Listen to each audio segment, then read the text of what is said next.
La primera noticia que tuve sobre vos fue hace por ahí 30 años, que una amiga me hablaba de un Esteban Carlos Mejía, y con el nombre era tan diferente de lo que da por acá, me decía de que eras de izquierda, del Moir creo, y que ibas a invadir la finca del papá.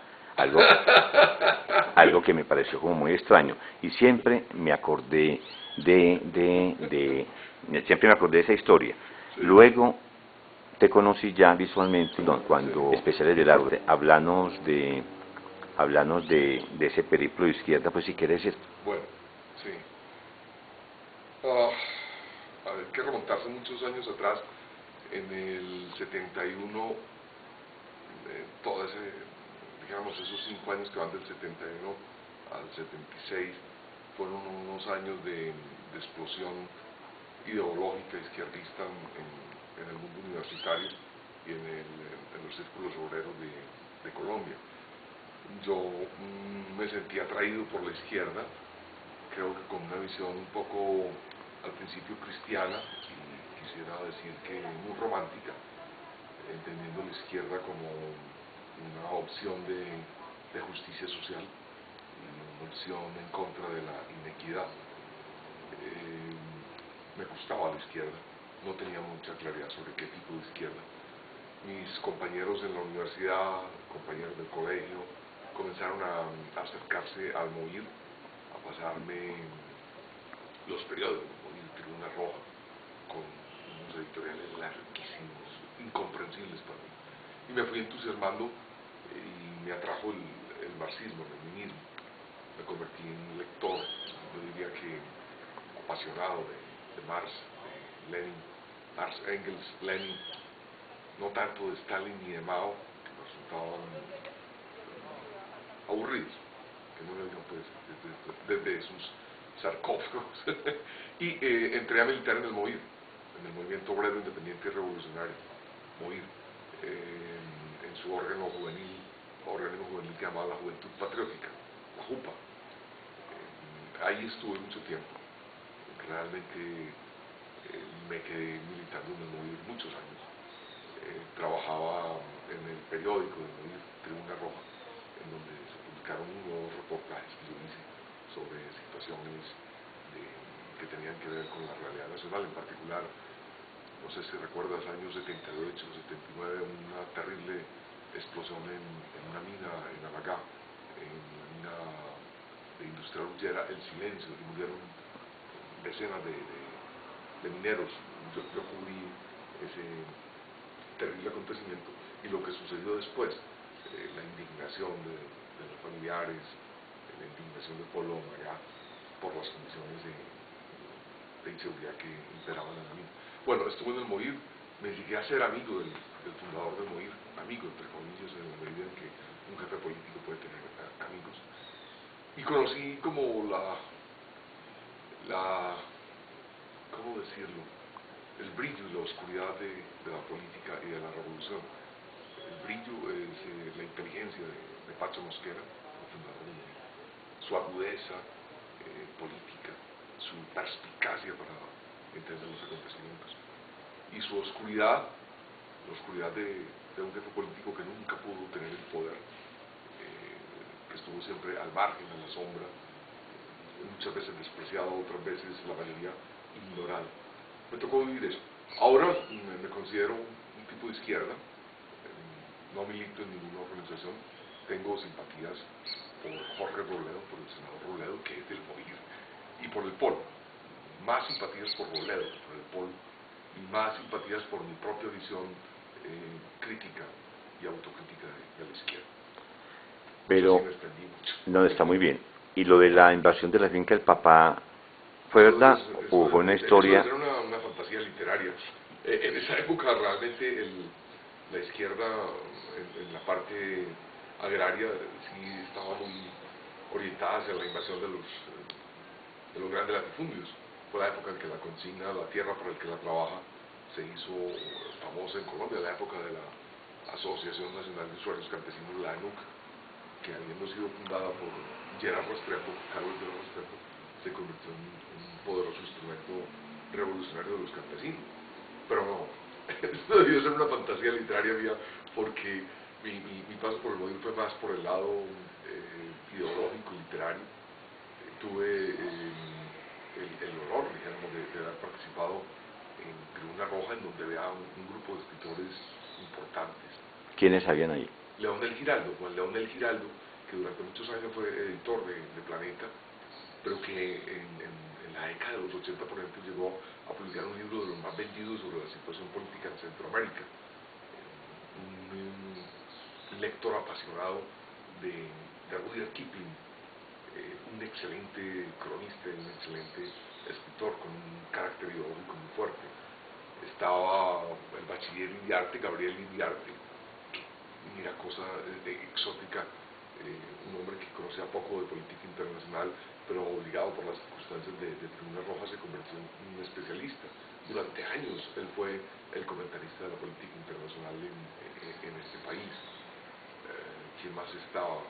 Un hombre del que no volví a saber nada, Esteban Navajas, que en los años 70 y pico ganó un premio Casa de las Américas con una obra de teatro llamada La agonía del difunto, que fue montada por el Teatro Libre de Bogotá y se convirtió en una obra icónica de lo que era el llamado teatro revolucionario.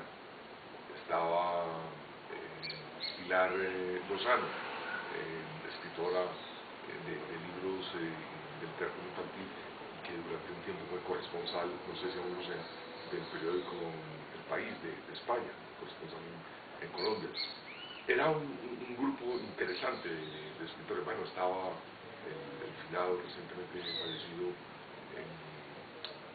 Guillermo Alberto Arévalo, que produjo una antología crítica del poeta Luis Carlos López, que también, quiero decirlo, es icónica respecto a lo que era una visión de un poeta que la gente presumía como una especie de charlatán, un mamagallista, pero que con su charlatanería y su mamagallismo lo que hizo fue retratar despiadadamente la sociedad de su época. O sea que no creo que se haya pasado por la mente invadir ninguna finca. Ah, bueno. Para que le digas a tu amiga, pues. Hay algo que siempre me llama la atención del Moir, y es que el Moir parece una secta de amigos que se ayudan mucho. Lo digo por esto, Sí. que pervive después de tanto tiempo, cuando hay tantas facciones de izquierda que desaparecieron, sí, por debates ideológicos inútiles. ¿A que le agregas eso? Y también esto, que mucha gente del Moir son caídos intelectuales importantes. Bueno, la primera parte, mira, tú lo sabes, el Moir surgió más o menos el Moir lo han fundado 2 o 3 veces, tienen fechas de fundación que varían, desde la ruptura que Francisco Mosquera hizo con sus antiguos compañeros del movimiento obrero estudiantil campesino MOEC, que es alrededor de 1969, y luego un pleno del 71. El Moir tiene un nombre que no corresponde a su realidad. Engels en alguna parte dijo que los nombres quedan y los partidos pasan, al revés, ¿sí? El Moir, Movimiento Obrero Independiente y Revolucionario, encaja más bien con el nombre de un movimiento sindical independiente, como fue concebido en principio, pero luego derivó para convertirse en una fracción política. Yo creo que ha perdurado por varias cosas, bueno, desde mi punto de vista. Ha perdurado por la fortaleza de su fundador, Pacho Mosquera, Francisco Mosquera Sánchez, que se convirtió en un teórico de la política y de la revolución en Colombia, escribiendo y aventurándose a presagiar de alguna manera lo que iba a pasar. Enseñó al Moir a leer, enseñó al Moir a escribir, la manera que se puede aprender a leer y escribir en política, y creó una especie de culto de personalidad alrededor de él, que yo creo que es lo que ha alentado a la gente de Moir a perdurar. Culto de la personalidad sustentado en su obra, una obra siempre muy concreta. Mosquera no escribió textos que fueran genéricos o teóricos amplios, yo le achaco a eso, le achaco a que somos de alguna manera, o fuimos, los herederos de Mosquera.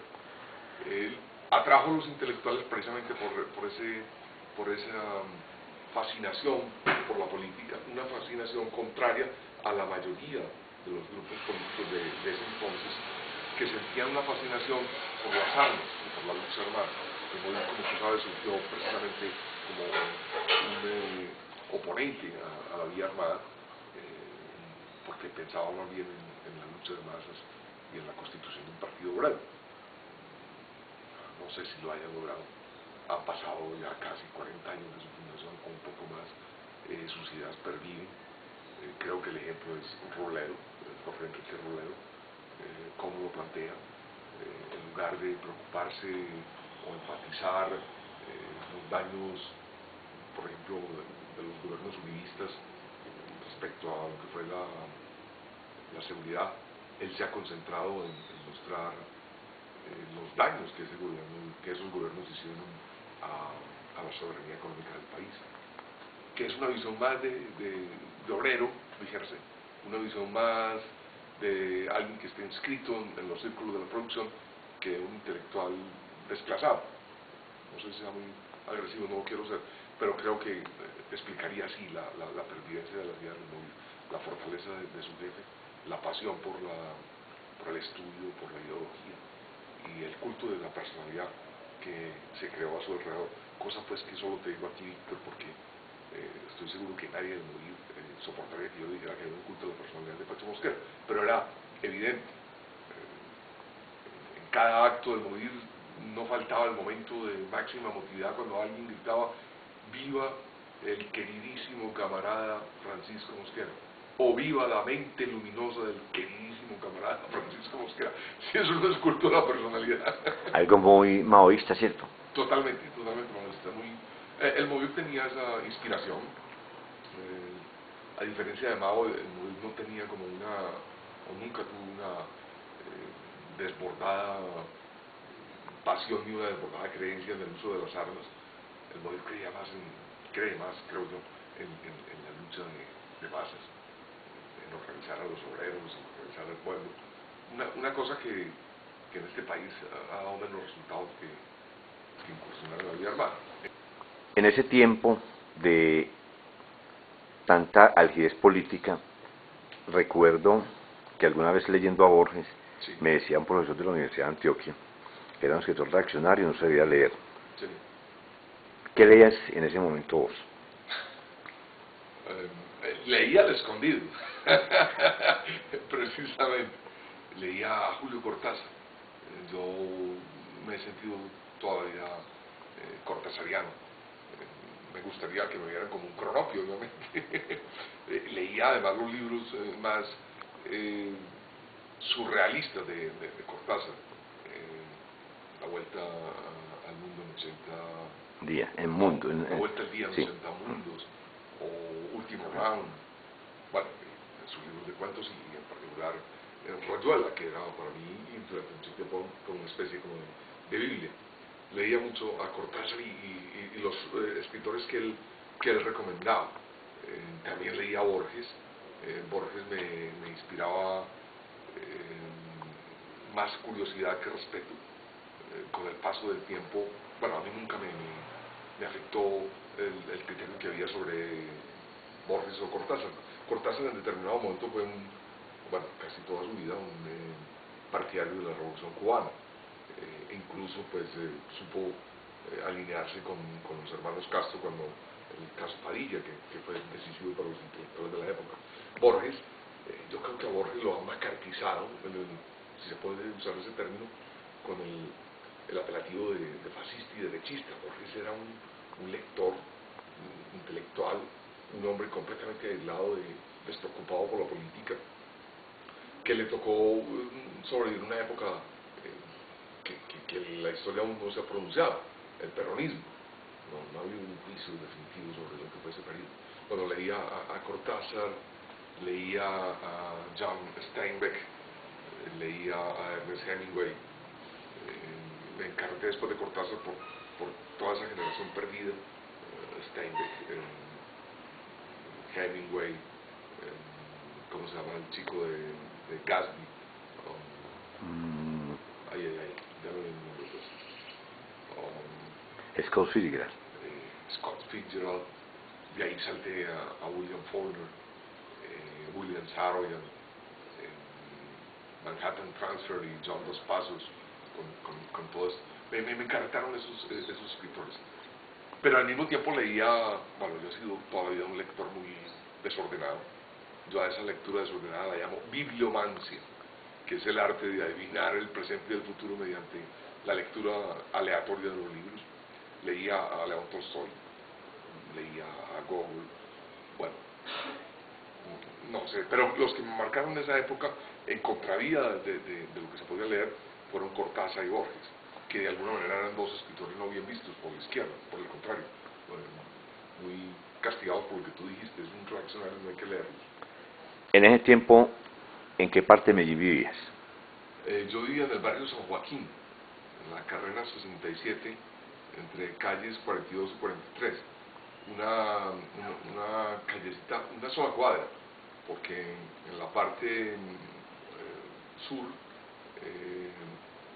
lindaba con la circular séptima, que también era una cuadra, y en la parte norte lindaba con la calle 43 y luego daba en un callejón sin salida. Si uno se paraba en la puerta de mi casa y miraba a la izquierda, podía ver la torre de Tejicondo, que hoy es la torre de Macro. Yo vivía ahí en el barrio de San Joaquín. Pero yo fui un niño muy de casa. Salía poco a la calle. Cuando salía me pegaban los vecinos, me daban unas tundas que me obligaban a volver a entrarme a la casa mucho tiempo. Pero de alguna forma sí viví pues algo dijéramos, del espíritu del bar. La adolescencia. La adolescencia fue en San Joaquín y luego ya cuando estaba en la universidad yo vivía con dos tías y mi abuela materna y dos hermanos de mi mamá, que fueron las personas que me criaron a mí. Mi madre murió, mi mamá murió cuando yo tenía 8 meses de nacido y ellas de alguna manera me recogieron y criaron. Nos pasamos a vivir al centro, a Ayacucho con Córdoba, en pleno centro de Medellín. Hoy deteriorado, en esa época no lo era tanto, era una zona que aún conservaba, era más residencial, no se había convertido en esa mezcla que es ahora de zona universitaria, zona escolar, zona cultural, y bueno, bares, cantinas y prostíbulos.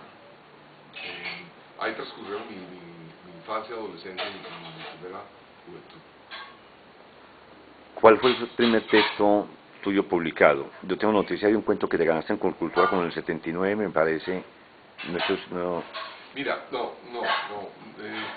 Los primeros textos, pues no los recuerdo los nombres, los publicó cosa insólita. Yo en el móvil me hice muy amigo de Roberto Rubiano Vargas, el negro Rubiano. Rubiano para mí es uno de los mejores cuentistas de este país. Lo podría poner entre los 3 primeros lugares como cuentista.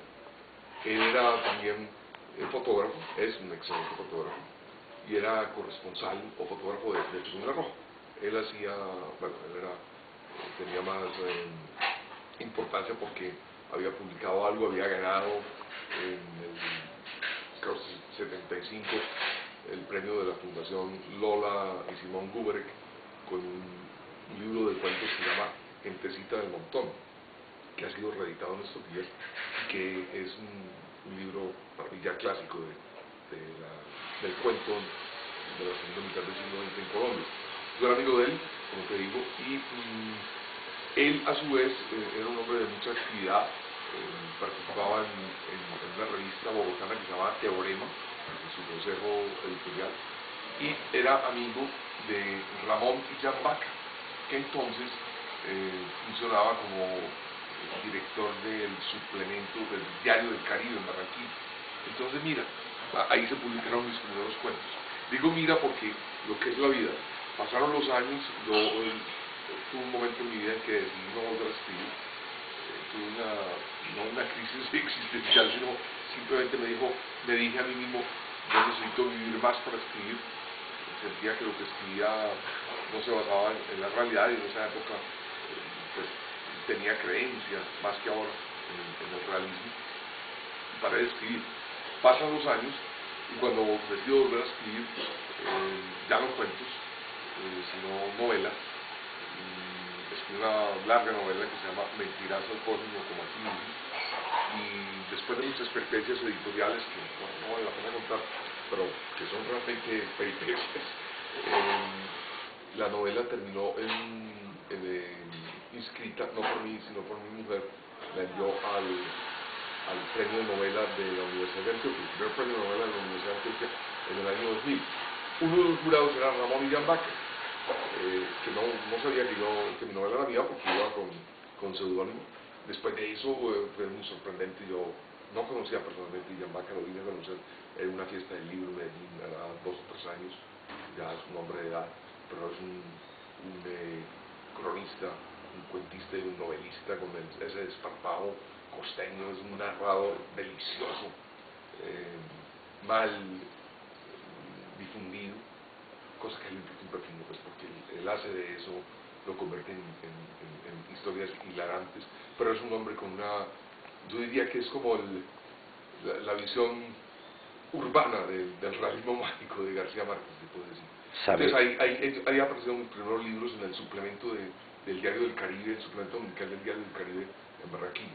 No, yo no gané ningún concurso de cuentos, tú tal vez te refieres a que un cuento mío que se llama Cuestión de Escrúpulos fue llevado al teatro por el colectivo teatral Matacandela, de una manera muy divertida, muy chistosa. Yo había publicado ese libro en la revista Gaceta de la Universidad de Antioquia. Mira, era una época de efervescencia política, años 78-79, el candidato presidencial había sido ganador, el candidato presidencial del Partido Liberal había sido Turbay Ayala, Julio César Turbay Ayala, a quien todo el mundo señalaba como ser el candidato de la mafia. Pues que aparecían en las paredes, Turbay igual mafia o Turbay el candidato de la mafia. Yo conocí casualmente una historia de una persona, una señora, una mujer, que contó cómo su hermano, que era un campesino en Urabá, había aparecido muerto un día, y tanto la hermana como todo el mundo achacaba su muerte a que la mafia de cultivador de marihuana de Urabá lo había matado porque se había negado a votar por Turbay. Eso es lo que la señora decía. Yo a partir de ahí ficcionalicé ese relato, esa historia, y construí este cuento, Cuestión de Escrúpulos, en donde un campesino es visitado no, cambia sus cultivos tradicionales por sembrar marihuana, y es visitado por los dueños, los patrones, que en determinado momento le dicen que tienen que votar por su candidato. Yo, por hacer una alusión casi directa, llamé a ese candidato el Turco, que era el nombre con el que, el apodo, dijéramos, el nombre peyorativo con el que la gente reconocía a Turbay Ayala. Fue una cosa espléndida, un aprendizaje maravilloso de cómo la literatura política no puede quedarse en el panfleto. Ni cuento, no era panfletario, pero ahí cometí el error del panfletario. ¿Cómo llamo turco a Turbay?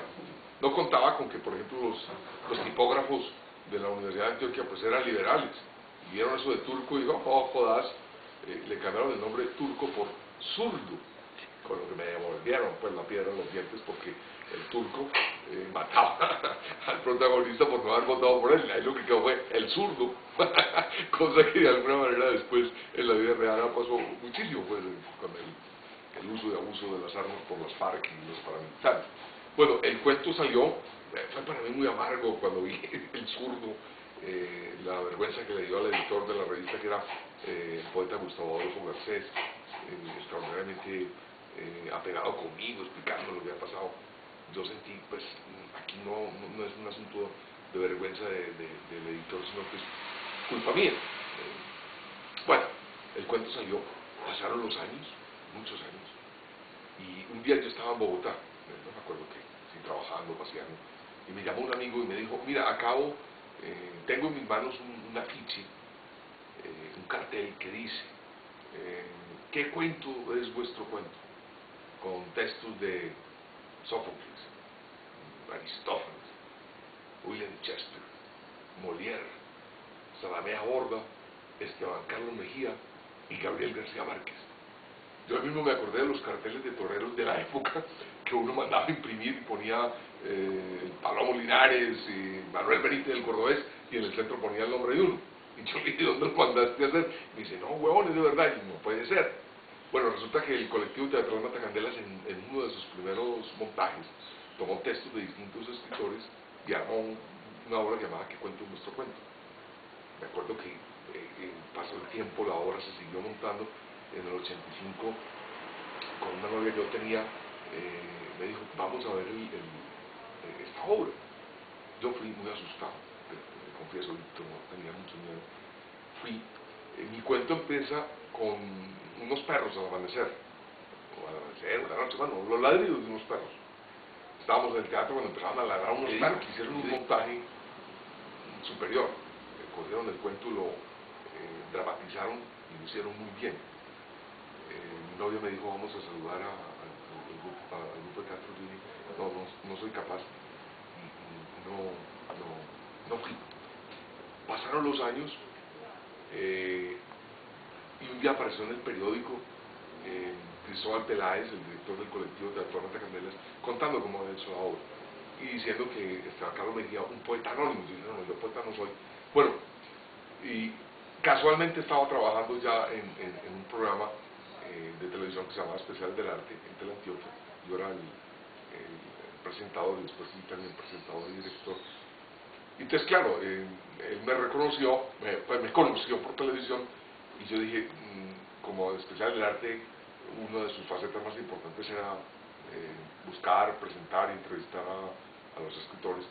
Busqué a Cristóbal y incluso nos hicimos amigos desde entonces. Pero fue una historia que a mí me gusta mucho incluir en las breves reseñas que hacen de mí, porque habla modestia aparte, de la fuerza de la literatura. Es más importante la obra que el autor. Bueno, es una de mis creencias. A mí me interesan más las obras que los escritores. Da menos dolor de cabeza leer una obra que conocer a un escritor. ¿O no, Víctor?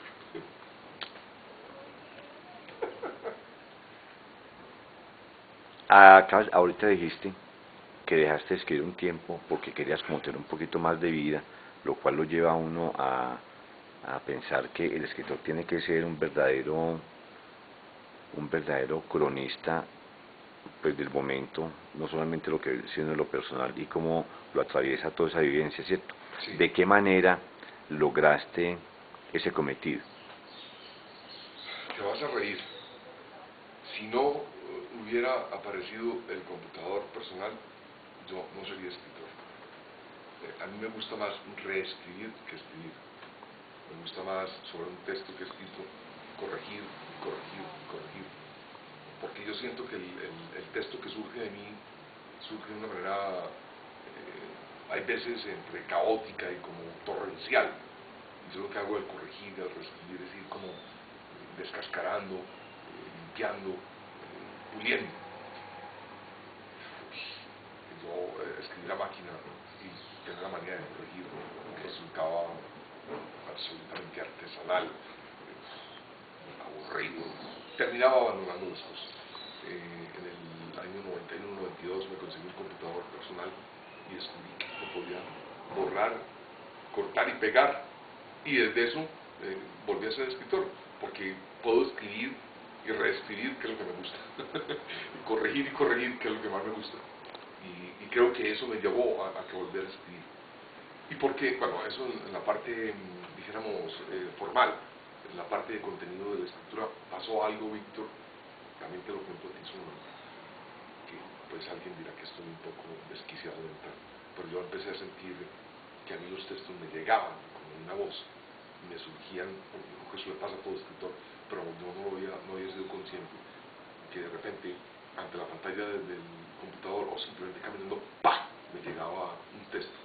Y así comencé a descubrir mi método de escribir, que es una mezcla de computación, escuchar la voz que me dicta, no presionar esa voz. Yo me tocaba trabajar, pues cualquier persona para sostenerme. Yo trabajaba en publicidad, una cosa que tiene mucha fama de que es un glamuroso, elegante, y lo cual es, con todo respeto, pura oficios más estresantes, más humillantes, en donde tu inteligencia y tus recursos están puestos al servicio de mercaderes y del mercado. Y bueno, en el caso personal mío, para mí siempre fue muy apabullante ese trabajo. Entonces yo llegaba extenuado y decía, pero yo quiero escribir, ya sé cómo escribir, ya tengo el computador que me va a ayudar, ¿yo qué hago? Y descubrí que entonces yo podía escribir 20 minutos al día. Me sentaba a escribir 20 minutos diarios, me lo propuse. En esos 20 minutos lograba escuchar la voz que me estaba dictando las cosas y avanzaba. Algunas veces los 20 minutos se volvían 30, 40, hasta una hora y 20. Realmente la voz se opaca y se agota. O sea, volví a escribir porque empecé a oír mi voz interior, porque encontré un aparato que me permitía reescribir, que es lo que finalmente me interesa, y porque encontré que escribir 20 minutos diarios me permitía escribir largamente. ¿Ves la paradoja?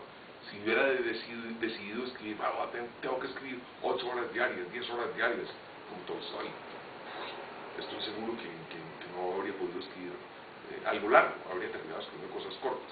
Y a mí definitivamente me gustan los textos largos. Estoy en contravía del planeta y de los 140 caracteres de Twitter. Yo amo los textos largos.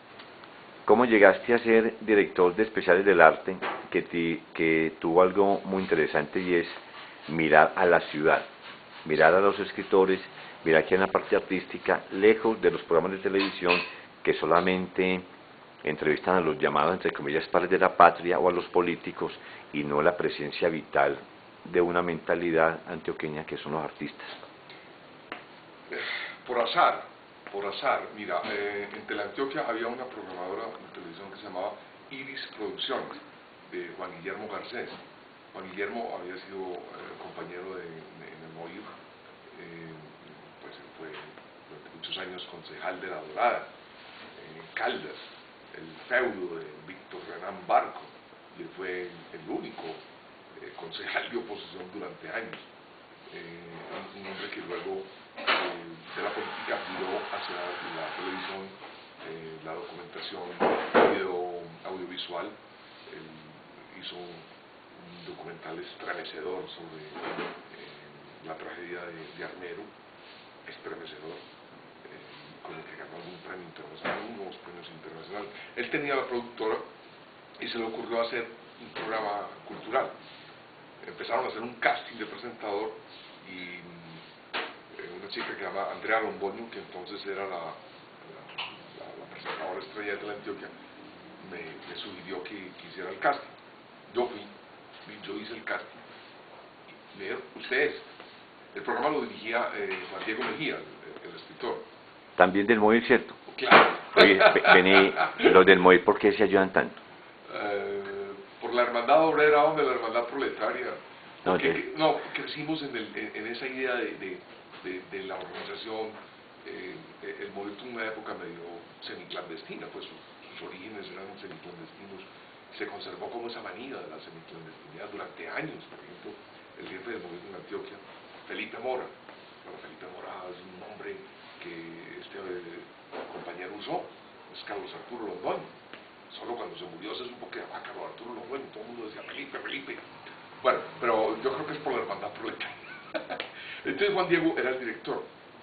Convinimos, siempre tuvimos una buena relación de respeto y de colaboración, en que el programa debería ser una especie de magazine.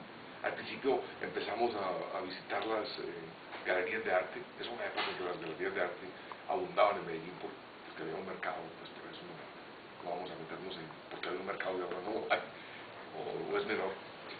Galerías de arte, los grupos de teatro, y luego fuimos derivando hacia los escritores. Especial del arte, mira, es una cosa asombrosa, yo todavía no me explico qué pasó. Era a las 10 de la noche, 10:05 los martes. En una época en que a las 10 de la noche era el fin de la noche en Medellín, no como ahora que a las 10 de la noche la gente apenas está saliendo a rumbear o a comer. Estábamos a las 10:05 y el programa muy rápidamente se convirtió en un programa que reflejaba como la realidad cultural de Medellín. Yo creo que teníamos un respeto sentíamos curiosidad por lo que se decía y sobre todo tratábamos a los artistas y a los escritores con el nivel que se merecen. Ese programa llegó a ganar premios de televisión, los premios de televisión más importantes de Colombia. Fue 2 veces India Garalina, un premio Simón Bolívar de televisión. ¿Puedes creer? Mira, en ese entonces ya Juan Diego no estaba en la dirección. Es increíble, estoy hablando de, no recuerdo el año, no quiero equivocarme en los años, pero nos llegó la idea de que había un grupo, unos pelados en un barrio popular, muy arriba, por los lados de Santo Domingo, que hacían una cosa que llamaba hip hop. Nosotros, ¿qué? Hip hop. En ese entonces nadie sabía qué era eso. El hip hop, de alguna manera, es el antecedente del reggaetón, solo que el hip hop tiene una visión crítica, una visión realista del mundo. Bueno, encontramos esos pelados y nos fuimos a grabar con ellos. ¿Ellos qué hacían? Cantaban, y mientras cantaban hacían grafitis. Los grafitis no de la época de los 70, que eran frases ingeniosas, sino en este caso dibujos. Me acuerdo que conseguimos un muro por la carrera 80, por los lados de Santa Gema, y una noche nos fuimos a grabar a los pelados del hip hop allá. Toda la dificultad del caso, o sea, la policía llegó en medio de ¿ustedes quiénes son? ¿Qué están haciendo? ¿Qué están pintando ese muro? ¿Y esto qué es? Bueno, mientras explicaba la cosa, los pelados casi se van, casi se escapan. ¿Tú cómo te llamas? Yo me llamo Jumbo. Ah, pero tu nombre, Jumbo. Ah, pucha. ¿Por qué no dice el nombre? No, ¿para qué? No sé qué pasó con ellos. Bueno, ese programa salió al aire, lo emitimos, y hubo una convocatoria del premio Simón Bolívar de televisión y decidimos mandarlo, o la programadora decidió mandarlo. Fue una cosa divertidísima. Mira, terminamos de finalistas. Yo me acuerdo que estaba viendo entonces presentaba la premiación en directo. Nuestros competidores eran Adriana Eslava, una presentadora que era famosa porque usaba un parche y tenía un programa cultural. La hija de Pepe Casas. Exacto, la hija de Pepe Casas. Y Bernardo Hoyos, que era, por Dios, el maestro de los periodistas culturales de este país, y especiales del arte. Sí. Yo estaba viendo el programa y dije, no, me tomo una aguardiente porque ¿qué vamos a ganar? El consuelo es haber quedado finalista. Cuando de pronto dicen, el ganador es especiales del arte. Y sacan no creo que era una estatuilla, un diploma o una placa del premio Simón Bolívar. Y nadie que lo recoge. Y de pronto salió un gordito caminando que nadie sabía que era, y ¡pum! Se llevó el premio. Creo que hasta el sol de hoy. Bueno, mira, en especial del arte pasaban cosas asombrosas. Una vez en una exposición de Alejandro Obregón, y me dijeron, le conseguimos una entrevista con Obregón. Bueno, la entrevista iba a ser en la galería, ¿cómo se llamaba esa galería? Vargas Duco, Arango Dulce, una galería muy prestigiosa por los lados del poblado. Nos citaron que el maestro viene a las 11, claro. El maestro a las 11 nos llegó, supimos que era que se habían derrumbado la vista hasta las 6 de la mañana, entonces el maestro estaba durmiendo. El maestro apareció a las 5 de la tarde. Bueno, lo esperamos, obviamente. Fue la única entrevista que él concedió. Una cosa, Víctor, te voy a decir, mágica. Yo me había documentado lo más posible sobre quién era Obregón, qué había hecho, bueno, había buscado la información. Entonces no existía la internet, no existía Google, entonces era que era más difícil encontrar la información. Y me sentía más o menos preparado, pero muy asustado, porque Obregón era una figura artística tan importante como Fernando Botero. Yo me acuerdo que nos sentaron uno al lado del otro y te vas a reír. En ese momento, cuando empezó la entrevista, yo estoy con Alejandro Obregón, yo oí una vocecita aquí, un angelito de la guarda que me dijo, Goya. Y yo me volteé y le dije, maestro, Francisco de Goya y Lucientes. Y se voltea Obregón y me dice, Goya, ese es el pintor de mi vida. Yo soy pintor por Goya. Y eso desencadenó una conversación de 24 minutos seguidos. A mí se me olvidó que tenía que hacer corte comercial e interrumpir. Una cosa asombrosa en que ese tipo empezó a contar historias, anécdotas de cómo pintaba, anécdotas hilarantes de cómo él una vez él vivió en Barranquilla y fue a Cartagena y iba por el barrio Manga y en un taxi y de pronto sintió, ay, qué rico vivir en Cartagena. y miró una casa y dijo, uy, qué casa tan hermosa, la voy a comprar, ¿cierto? Y se bajó del taxi, tocó la puerta y abrió una señora y le dijo, a la orden, le dijo, no, es que yo soy Alejandro Obregón, yo vivo en Barranquilla, pero me gustaría mucho comprar esta casa para venir a vivir aquí, en Manga, ¿sí? Y la señora le dijo, ¿usted cómo supo que estaba a la venta? Y él le dijo, está a la venta. Le dijo, mire, y la señora tenía en la mano un cartel que apenas iba a poner en la puerta, se vende esta casa. Negoció instantáneamente y compró la casa. Se pasó a vivir allá. Obviamente, lo más importante fue su estudio. Él hizo el estudio. Entonces él cuenta cómo lo pintó de blanco, la luz y todo el cuento. Y finalmente, cuando ya estaba todo preparado, dijo, voy a pintar. Entonces puso su caballete y empezó a pintar. Y de pronto él dice que él sintió que lo estaban mirando. Se volteó rápidamente y no vio a nadie. Pero me están mirando. Al siguiente pincelazo dijo, esto tiene que ser un fantasma que me está mirando. Entonces se movió más despacio y dijo, lo vi. Los vi. Pero ¿cómo así, maestro? Claro, estaban ahí. Como no volteé tan despacio, no alcanzaron a esconderse. Entonces yo de inmediato giré y le dije, vea, hijo de putas, a mí no me gusta que me vean pintar. O sea, que mientras yo pinto, no se aparezcan por acá. Después hagan lo que les dé la gana. ¿Y qué pasó eso? Ah, no, yo no molestaba.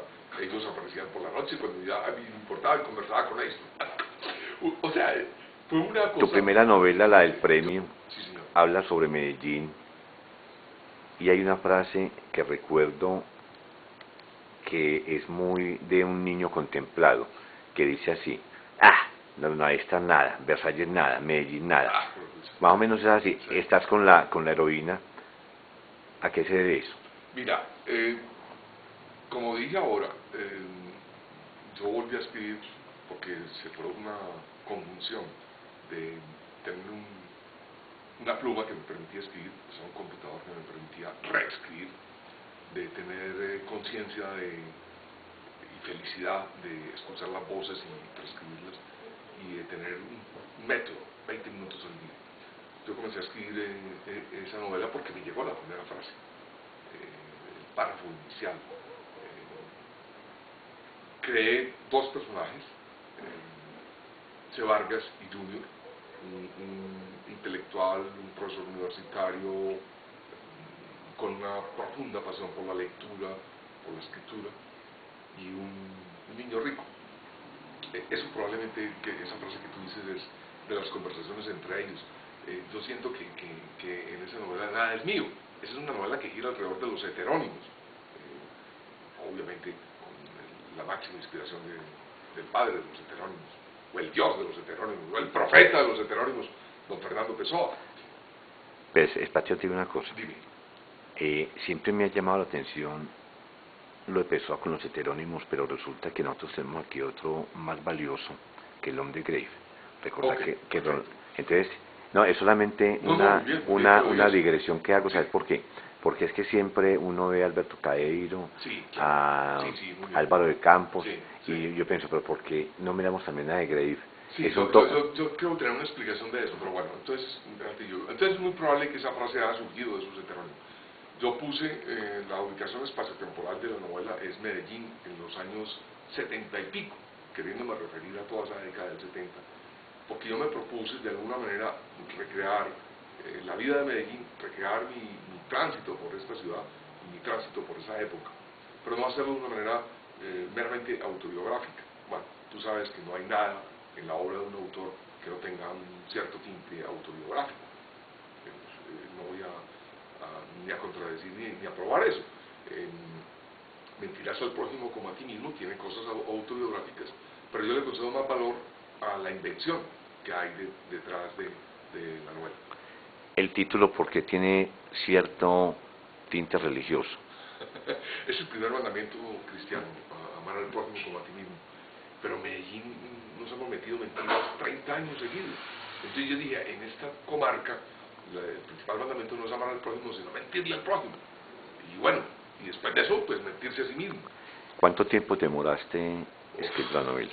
Mucho. Empecé a escribirla en el 93 y la terminé en el 97. Es una novela que empieza como un juego de personajes, deriva a cómo estos dos personajes deciden para salir, en el caso de Bruno, salir de la bulia en que está, en el caso de C. Vargas, salir de las circunstancias económicas. Es un profesor que ha sido despedido de la Universidad de Antioquia por la huelga del 71, 70 y pico. Deciden fundar una editorial en donde todo lo que escriben es inventado, pero presentado como no obras de ficción, sino como obras reales. Su primera obra gira sobre el análisis concreto, la realidad concreta, y se vuelve un éxito, como eran todos los libros que entonces se publicaban sobre marxismo, izquierda, revolución, cuestión obrera, cuestión campesina, etcétera, etcétera. Con el paso del tiempo, esa editorial evoluciona y la novela se va desvariando, hasta que llega a finales de los años 90, en donde ya se han enriquecido por sus ventas, y C. Vargas, un día que se dedica a ser autor de heterónimos, y libros, de una manera enloquecida, se encuentra con un escritor que llama Esteban Carlos Mejía, y dice: tengo una novela que me gustaría que usted leyera. Y la novela que Esteban Carlos Mejía le ofrece a C. Vargas coincide con la vida de C. Vargas, cosa que resulta asombrosa. La novela termina con un diálogo, en donde no hay descripciones, es el diálogo entre C. Vargas y Esteban Carlos Mejía. Yo quise darle un final como de, como se dice, de puesta en escena, una matriosca, una muñequita que va dentro de otra muñequita, un final abierto. Es una novela que está llena de erotismo, llena de mentiras, llena de invenciones, me parece hoy un poquito de exceso en las alusiones literarias, pero enseguida me digo: pero ¿qué quiero? Estoy hablando de literatura, yo tenía que hablar sobre las alusiones literarias. Yo terminé la novela alrededor del 97, y mira, lo que pasó enseguida es una cosa asombrosa. ¿Yo a quién le mando esta novela? Entonces, lo primero que hice fue enviársela al editor Moisés Melo. Él la recibió, no me contestó. Se estaba iniciando la época del mail. Después me dijo: mira, tengo una duda sobre esta novela. Esta novela, es que el autor se mete mucho en la novela. Sí, pero por Dios, de eso se trata, ¿cierto? Pero no quise poder ser enfrentado. Digo: voy a someter esto al juicio de nada menos que, ¿cómo se llama la agente literaria de García Márquez? De Carmen Barcels. Carmen Barcels. Sí, por Dios. Se lo mandó, y Carmen Barcels le contestó y dijo: es una novela con múltiples voces, es una novela arriesgada, experimental, interesante. Y como me dijo, te lo va a pasar, y dice: bueno, ¿y qué pasa? Porque en vez de no publicarla, te dice que hay que hacerle cambios. Nunca supe qué pasó. Entonces murió ahí esa circunstancia. Ahí me dio mucho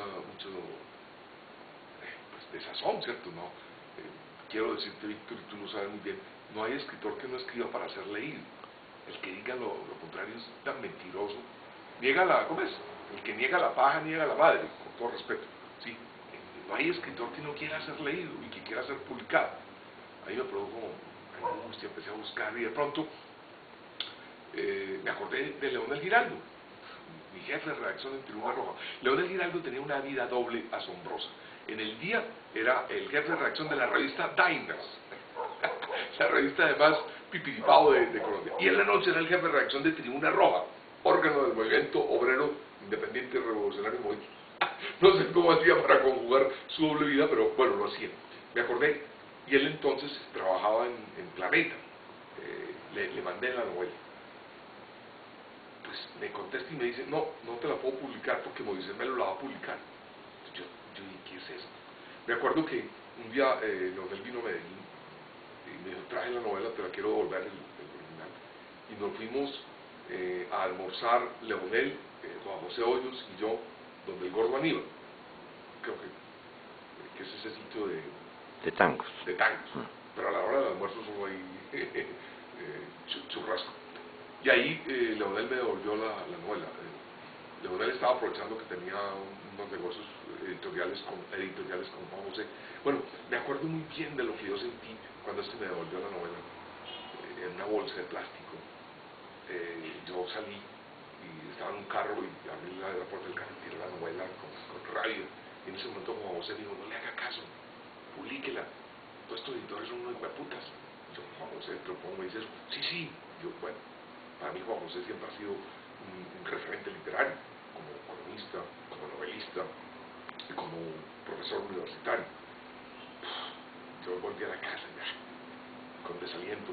Mi mujer se había enterado que había un concurso de la Universidad de Antioquia y cogió la novela, la fotocopió, la llevó ella casi en escondido. Y bueno, ganó. El jurado eran, cosa que me enorgullece haber sido premiado por ellos, Evelio José Rosero, Ramón Illán Vaca y Juan Diego Mejía. No sabían que era yo porque se usaba seudónimo. Yo ahí hice cosas experimentales que yo sé que ya sé que otros escritores han usado en Colombia, pero que me siento orgulloso de ser el primero, creo, hasta el momento, que lo usó en Medellín. Notas de pie de página, era una novela. Tú estás leyendo de pronto, ¡pum!, nota de pie de página, por C. Vargas. Y muchas veces en los pies de página ocurren cosas trascendentalísimas respecto a la novela. Yo le aposté a eso porque tengo la certidumbre de que el lector va leyendo, pasa la nota de pie de página, lee la nota de pie de página por la curiosidad, ¿sí?, que es una forma de llamar la atención, y encaja en el texto. Nunca he creído ese cuento de que la gente no lee las notas de pie de página. Pues no la lees y la nota de pie de página es una dirección de internet enorme. Bueno, hablemos de I Love You putamente. Sí. Porque esa especie de Spanglish.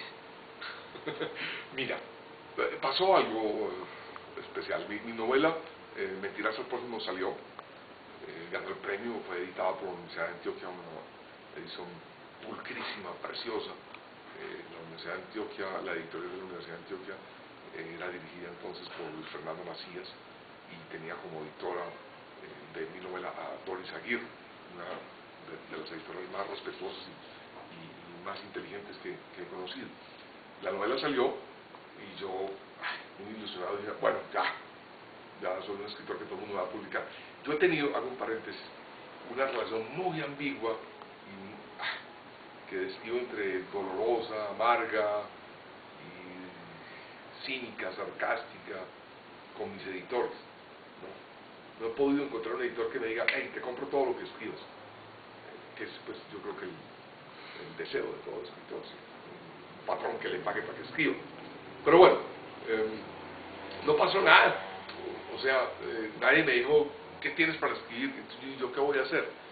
Y cayó en mis manos un libro de un tipo que se llama Poppel, un escritor. Carl. No, Poppel. Él es un profesor alemán que estuvo en la Universidad de Antioquia. Ah, Hubert Poppel. Hubert Poppel. Ah, qué bien. Sobre la novela negra en Colombia. No, la novela negra en general y la novela negra en Colombia, la novela policíaca. Y a mí ese libro me dijo, ven, voy a escribir algo sobre sicarios. Apenas empecé a decir sicarios, Roberto me dijo, ¿cómo te ocurre que vas a hacer eso? No caigas en la sicaresca, qué vulgaridad. Y yo dije, pero si mis sicarios son de mentiras. Entonces me inventé I Love You putamente. Resulta que en la generación que ahora, hombres y mujeres que tienen de 35 a 40 años, I love you putamente era una expresión que iba más allá del TQM, del te quiero mucho, para decir que te amo profundamente, te quiero profundamente. Y me gustó esa vulgaridad y ese Spanglish, dijéramos. Lo usé como título y lo que hice fue hacer un retrato de Medellín en el año 2004, 2003, ya se me olvida, 2002, 2003, 2004, de Medellín, a partir de un personaje que me inventé, Víctor Yu, un pícaro con suerte. Y ahí fui creando una historia de falsos sicarios, sicarios que dicen que son sicarios, pero que en la vida real son, pues, no estafadores, gente que vive del rebusque, son gestores de tránsito, pero se presentan como sicarios yo le mato a ese tipo, porque quería trabajar una hipótesis. En ese entonces en Medellín todos éramos sicarios mientras no mostrábamos lo contrario. Mira, la novela comienza con Víctor Hugo caminando por la calle y encuentra un muerto en la calle, un corrillo mirando un muerto, dicen un muñeco, y a veces de las conversaciones de la gente, y una señora dice, ¿quién sabe qué habrá hecho? Con lo que está justificando que lo hayan matado. Si lo mataron fue porque hizo algo muy grave, pero ¿cómo así? ¿Qué grave pudo haber hecho una persona para que otra, sin ninguna ninguna autoridad, ni ninguna autoridad moral, ética ni política pueda quitarle la vida. Entonces, a partir de ahí comienzo. Es una novela más erótica que Mentiras al prójimo, más ironía, con cierto humor, un humor sarcástico, en donde lo que yo hago es contar, desarrollar esa hipótesis. A diferencia de Mentiras al prójimo, concluye la novela: cometí un error garrafal, Víctor, no lo hagas en tu vida literaria. Fue que me prometí a mí mismo, y lo prometí en público, que iba a escribir una trilogía con base en ese personaje. Bueno, ya logré terminar la continuación de esa trilogía. Decidí llamarla Trilogía de Espaldas a Medellín, que es un nombre ambiguo. Sí, dime, Víctor. ¿Por qué, eso te iba a preguntar, por qué llama la trilogía de Espaldas a Medellín? Sí. Te confieso, lo llamo Trilogía de Espaldas a Medellín porque quiero que me digan, claro, usted que desprecia Medellín, pero yo lo que quiero decir es que está a mis espaldas, de espaldas a Medellín, quiere decir que Medellín es el respaldo de la obra, y porque de alguna manera también hay que tener una cierta indolencia y una cierta distancia con esta ciudad. Mira, yo escribo sobre Medellín, y escribo de una manera amorosa, pero también ácida. Yo creo que la conclusión a la que he llegado: Medellín es una conjunción de ciudades, es una ciudad fantasmagórica, como La Habana de Caín, De nuestro gran Cabrera Infante. el enorme Guillermo Cabrera Infante. La Habana es una ciudad de fantasmagorías. Medellín para mí es una ciudad fantasmagórica. O sea, ¿cuántas ciudades hay en Medellín? Es la misma ciudad del Parque Lleras que en 2 de octubre.